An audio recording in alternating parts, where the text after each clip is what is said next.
Let's start with the first step, that is templates. Now what is a template? If I go to create, I can see all the different files that I can open. Usually I'll open the empty project. This is like a clean slate where you can start from zero, and this is a project template that I have made. First I'll show you what is the template, and then I'll show you how to make the template. I'll open my template. When I open my template, I have my track already loaded over here. This is my piano track and this is my audio track. I also have my samples here ready on the right, or else if I had opened up my empty project, I would have to scroll through all my drives to find my sample pack folder. If I press D on my keyboard, it opens up my console, and you can see here on the right these 4 tracks. These are the buses which I have added in the template, so they are ready to go. And I also have my plugins on them, my EQ, and there's a compressor on this bus. I have my project set at 126 because that is usually the BPM that I go to when I start my projects. So making a template makes it easier for you to get your ideas out and throw it on the door instead of setting up everything and then getting started with your ideas. Now I'm going to show you how to make the project template. Go to create and then you can start with the empty project. Once the project opens, you can set it up as you want it. Like you can change this BPM to 126 like I do. You can add an audio track, and then I will add a piano track because I usually start with a piano. I'll add the Labs piano.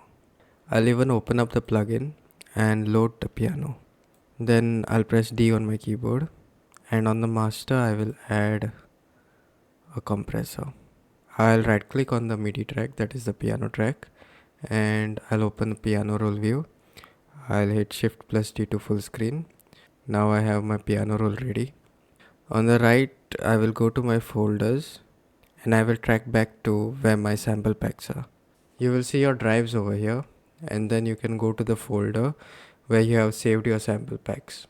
Okay, I have my sample packs ready. On the left, you can switch this off so that I can see my track over here. I can see the master bus and I can see my MIDI track. Now to create the template, you can go to file and then you can click on save as, or you can hit Ctrl S. You will see the same pop-up when you click on save as from the file on the top left. Now I'll save the name as template. I set the save as type as template. It will show you the extension of CWT, that is a Cakewalk template. And then where it says go to folder, you select template files and make sure this project template folder gets opened up. Here you will see your default project templates, that is your vocals and your 16 track, which is what you see when you open up the door, and then you hit save. Now when you relaunch Cakewalk and then again go to create, if you scroll down you can see your template file has been created. I'll show you how the template file works. I'll left click on it. It will open up the same project that I had saved. Now if I do changes to the project, like if I draw something into the piano roll and then I hit Ctrl S, you will get this pop-up, and now you can save whatever changes you have made as a project file. That is whatever idea that you have started, or if it is a song that you are still working on, and then you can give it a separate name, and then it gets saved as a normal project file. You don't have to click on template again. This is just a normal project file, and then you hit save. Now what happens is it shows up in your normal projects that you're working on. This is the quick start screen again, and then when I go to my local projects, I will see that project that I was working on. And the best thing is that your template file is just as it is. You can open it up as many times as you want and start new ideas. That is the point of the template file. Tip number 2 is learning the shortcuts. Like how I said earlier, I use D to open up the console. Then I can use Alt plus 3 to open up the piano roll. I can use Shift plus D to full screen. I use spacebar on my keyboard to play and pause. I'll drag in a sample now to show you another example. I'll use Alt on my keyboard and the scroll wheel on my mouse to zoom in and zoom out. If I hold Control and then use the scroll, it moves left and right. Then you'll see this line following my cursor. I can use X on my keyboard to hide or unhide it. So learning your shortcuts in Cakewalk will make your workflow way faster. The third tip will help you to get to know your DAW better and also to learn your shortcuts.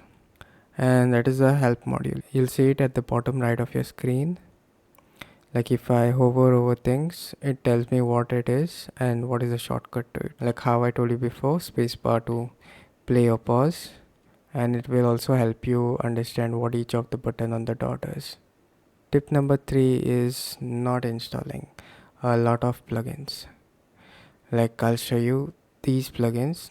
These are all the plugins I have and I use only a quarter of them.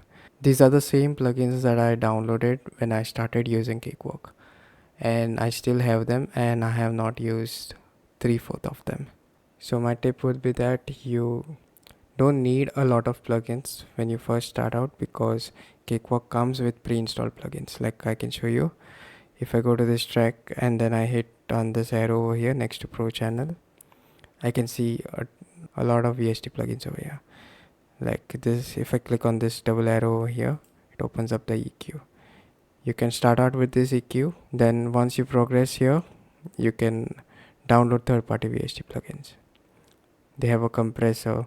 If you right click over here, you can insert a module, you can insert a reverb over here. There are some good effects in this reverb here. Cakewalk also comes with pre-installed instruments, like this electric piano that I have just loaded over here. Then you will get the bass guitar, these strings and more. You can install a few third-party VST plugins.